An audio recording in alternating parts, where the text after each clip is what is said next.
Tilang hindi na makakabalik ng buhay itong si Miguelito sa kanyang kapatid at ina. Hindi sana madido ni Tanggol itong si Miguelito kung hindi pa nakipaghabulan itong si Miguelito kay Tanggol. Sinasabi ni Miguelito sa kanyang isip na hindi siya makakapayag na wala siyang ipinagmamalaki sa kanyang kapatid. Malakas ang tiwala ni Miguelito na makuha niya itong si Tanggol dahil umasa itong si Miguelito na matulungan siya sa kanyang mga kasamang parak.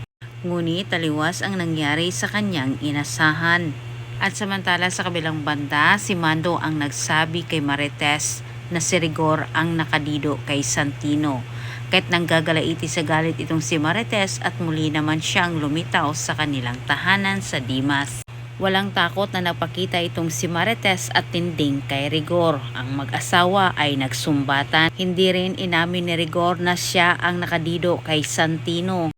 Bagkos ipinasa dito kay Marites ang kasalanan. Nagbanta si Tinding kay Rigor dahil siguradong hindi ito tatantanan o mano ni Tanggol.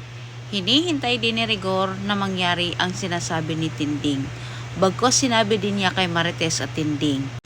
Hanggat hindi pa umano nalibing itong si Santino ay sigurado itong si Rigor na magpapakita itong si Tanggol.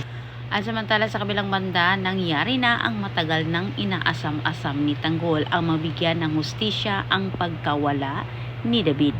Dumating si Commissioner Medina pero si Tanggol ay nakipagsagupaan kay Miguelito. Ang matagal niyang hinihintay na makaganti dito kay Miguelito at mabigyan ng hustisya ang pagkawala ni David ay mangyari na. Nagsalpukan ang dalawa at pareho silang dalawa nagigil na patiyin ang kanilang isa't isa. Hindi sapat para kay Tanggol na makulong itong si Miguelito. Kailangan umano niyang wakasan ang buhay ni Miguelito. Dahil kailangan isa sa kanila lang ang mabuhay. Tuluyan ang winakasan ni Tanggol ang buhay ni Miguelito.